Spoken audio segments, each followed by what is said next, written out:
शिरूर मतदारसंघाचे अधिकृत उमेदवार माननीय डॉक्टर अमोल कोल्हे साहेब यांना विनंती करतो की त्यांनी आपलं मनोगत व्यक्त करावं। घराघरामध्ये छत्रपती संभाजी महाराज यांनी पोहोचवला ते डॉक्टर अमोल कोल्हे साहेब।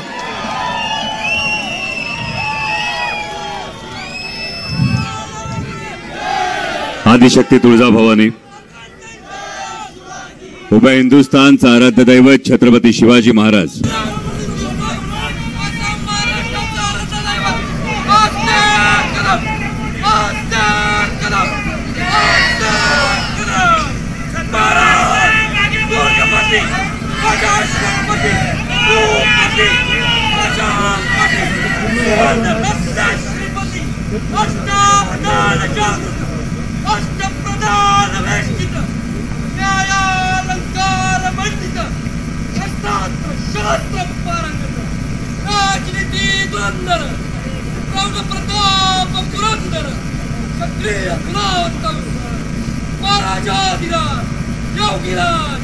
श्रीमंत श्री श्री श्री छत्रपती शिवाजी महाराज। जय जय शिवाजी, जय शिवाजी। आदिशक्ती तुळजाभवानी, उभ्या हिंदुस्थानचा आराध्य दैवत छत्रपती शिवाजी महाराज। आणि ज्या छत्रपती शिवाजी महाराजांची गारज ऐकताना सुद्धा आपण स्तब्ध होतो, त्या छत्रपती शिवाजी महाराजांनी या महाराष्ट्राच्या प्रत्येक माणसाला जगावं कसं हे शिकवल्यानंतर याच मातीतल्या माणसाला शेवटच्या श्वासापर्यंत लढावं कसं हे शिकवणारे छत्रपती संभाजी महाराज यांना पवित्र त्यांच्या स्मृतींना अभिवादन करतो। व्यासपीठावर उपस्थित असणारे देशाचे नेते आदरणीय शरदचंद्रजी पवार साहेब, महाराष्ट्र राज्याचे माजी मुख्यमंत्री पृथ्वीराज बाबा चव्हाण, आदरणीय बाळासाहेबजी थोरात, सचिन भाऊ अहिर, व्यासपीठावरील सर्वच मान्यवर आणि पुणे लोकसभेचे उमेदवार रवींद्र भाऊ दंगेकर, बारामती लोकसभेच्या उमेदवार आदरणीय सुप्रियाताई सुळे, आपण सगळेजण वेळ कमी असल्यामुळे अगदी मोजकं बोलणार आहे। आपली तुम्हाला सवय माहिती, आधी ट्रेलर दाखवायचा, नंतर पिक्चर दाखवायला लय वेळ आपल्याकडे बाकी आहे। पण जेव्हा संपूर्ण दुसरी तिसरी फेरी आता प्रचाराची सुरू आहे आणि ही फेरी सुरू असताना एक गोष्ट प्रकर्षाने जाणवतीये, महाराष्ट्रातल्या देशातल्या जनतेचं ठरलंय।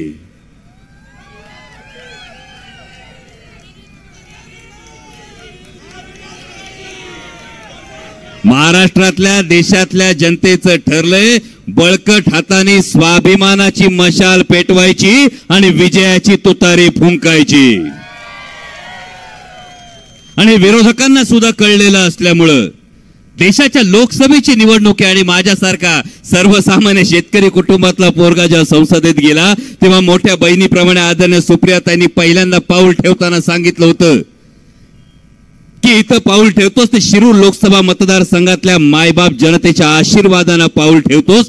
जेव्हा या जनतेच्या धोरणांविषयी चर्चा होईल, जेव्हा देशाच्या भवितव्याविषयी चर्चा होईल, तेव्हा डोळ्यात तेल घालून जागा राहा, तेव्हा तुझा आवाज तुझ्या सर्वसामान्य लोकांच्या हक्कासाठी गरजला पाहिजे, हे सुप्रियाताईंनी शिकवलं होतं। पण आता मात्र जेव्हा पराभव समोर दिसायला लागलाय तेव्हा महायुतीकडून देशाच्या धोरणांविषयी बोललं जात नाही, वैयक्तिक टीकांवर सुरुवात होती। आणि मग प्रश्न विचारले जातात, बाबा तुझ्या गावात किती निधी दिला? मला तर लय वेळा प्रश्न पडतो, ग्रामपंचायतीची निवडणूक करायलो का लोकसभेची निवडणूक करायलो? परत प्रश्न विचारला जातो, बाबा तुझ्या गावात किती वेळा येऊन गेला? आणि मग असा प्रश्न पडतो की 2019च्या आधी शाळेत शिकत असताना जेव्हा नागरिक शास्त्र वाचत होतो तेव्हा या नागरिक शास्त्राचे जनसंपर्क ही वेगळी गोष्ट, पण प्रत्येक वेळी जेव्हा वैयक्तिक टीकांवर येतात, म्हणजे लवंडे साहेब आमच्या बाबतीत तर सुरू झालं, आता नटसम्राट सुरू झालं। परवा कोणीतरी प्रश्न विचारला, मयूर भाऊ नटसम्राट पाहिजे की कार्यसम्राट पाहिजे? आदरणीय साहेब मी फार विनम्रतापूर्वक त्यांना सांगितलं, अहो नटसम्राट परवडतो, कार्यसम्राट परवडतो, पण धोके सम्राट, खोके सम्राट आणि पलटी सम्राट चालत नाही। आता परवा कोणीतरी म्हणालं, मगाची सचिन भाऊंनी उल्लेख केला पाहिजे तेवढा निधी देतो, पण कचा कचा बटण दाबा. मी फार विनम्रतेने सांगू इच्छितो, जर असं वाटत असेल तर आपण लोकशाहीची थट्टा करतात. सत्तेचा हा उन्माद, सत्तेची ही जर एवढी मस्ती आली असेल तर एक सर्वसामान्य मध्यमवर्गीय माणूस म्हणून तुम्हाला सांगू इच्छितो, जो तुम्ही निधी देणार आहात ना, तो तुमच्या खिशातला नाही, या मायबाप जनतेच्या टॅक्सच्या पैशातून तो निधी गोळा होतो. म्हणजे जेव्हा आम्ही आमच्या पोराला डायपर घेतो, जेव्हा आम्ही आमच्या पोराला झबलं घेतो ना, त्याच्यावर आम्हाला जीएसटी भरावा लागतो, तो तुमच्या तिजोरीत येतो. जेव्हा आम्ही आमच्या म्हाताऱ्या आई बापाला औषधं घेतो ना, त्याच्यावर जो टॅक्स आम्ही देतो तो तुमच्या तिजोरीत येतो. आणि तो आलेला टॅक्स जर तुम्ही स्वतःची मालकी असल्यासारखं म्हणत असाल, पाहिजे तेवढा निधी देतो, तर मग एक सांगा, अहो जेमतेम 2% लोकांचा जर तुम्हाला पाठिंबा असेल तर टॅक्स फक्त त्या 2% घ्या ना, आम्ही टॅक्सच देत नाही तुम्हाला. त्यामुळे याचा जर आपण बारकाईनं विचार केला तर ही मस्ती येते कुठून, हा उन्माद येतो कुठून, ही डोळ्यात धूळफेक होती कुठून. सर्वसामान्य शेतकरी काबाड कष्ट करत असताना मोजक्या उद्योगपतींची कर्ज माफ होतात. आणि मग एका पत्रकाराने त्या दिवशी प्रश्न विचारला की कर्जमाफी होते कुठून, तेव्हा ताई आपण ऐकलं होतं जनधन 0 बॅलन्स अकाउंट, आणि जाहिराती आल्या होत्या समोर 0 बॅलन्स अकाउंट, जनधनची अकाउंट निघाली होती, जाहिराती आल्या होत्या, एवढी करोड अकाउंट आम्ही उघडली. आणि नंतर आलं रोहित दादा की त्याला मिनिमम बॅलन्स हा 1000 रुपये असला पाहिजे, 2000 त्याला मिनिमम बॅलन्स असला पाहिजे. मग एवढी करोड खाती गुणिले 2000 रुपये, आणि त्यानंतर मग मेसेज आले आधार आणि पॅन कार्ड लिंक झालं पाहिजे, यासाठी 200 रुपये, तुम्हाला लेट झालं तर फाईन आहे, लिंकेजचे 200 रुपये आहेत. सर्वसामान्य भारतीयानं कायदा पाळण्यासाठी या सगळ्या गोष्टींची पूर्तता केली, आणि या सगळ्या गोष्टींची पूर्तता करून जो निधी तयार झाला, इलेक्टोरल बॉन्ड्सच्या भ्रष्टाचारातून जो निधी तयार झाला, हा सरकार पाडण्यासाठी, नेते फोडण्यासाठी हा निधी तयार झाला. आणि म्हणून ही निवडणूक आता सर्वसामान्य जनतेने हाती घेतलीये. फार काही वेगळं सांगणार नाही, फक्त एकच विनंती करतो, मतदान केंद्रावर जाऊन मत द्यायला फक्त 5 मिनिटं लागतात, फक्त 5 मिनिटं. पण या 5 मिनिटांमध्ये मागच्या 5 वर्षांचा एकदा रिवाइंड करून बघा. मागच्या 5 वर्षांमध्ये तुम्हाला या 5 मिनिटात त्या 5 वर्षांचा कुठल्या कुठल्या गोष्टीचा हिशोब घ्यायचा आहे.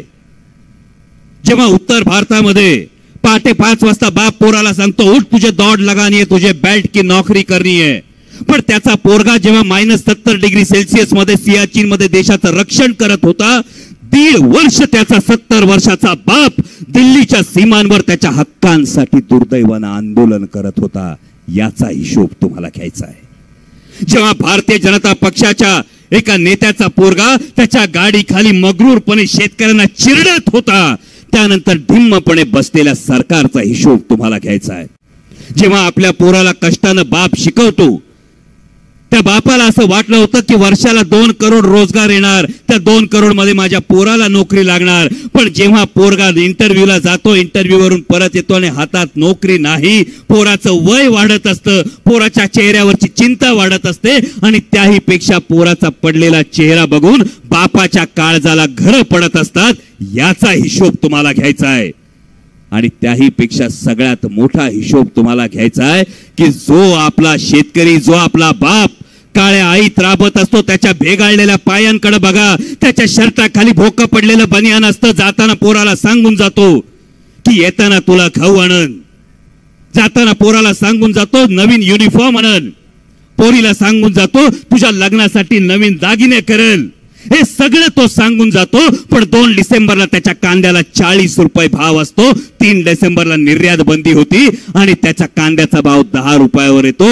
एकराला 3.5 लाखाचं नुकसान होतं आणि त्याच्या तोंडावर 17 रुपये फेकून त्याला सांगितलं जातं, याला किसान सन्मान म्हणतात. नुसतं शेम शेम म्हणून चालणार नाही, नुसता छत्रपती शिवाजी महाराजांचा जय जयकार करून चालणार नाही.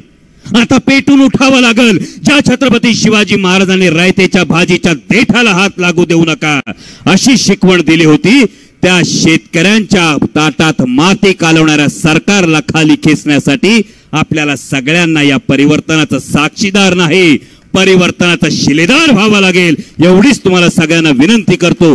तुमच्या मतांचा आशीर्वाद, तुमची भरभक्कम साथ अशीच सोबत राहू द्या एवढी विनंती करतो आणि थांबतो. धन्यवाद. जय शिवराय.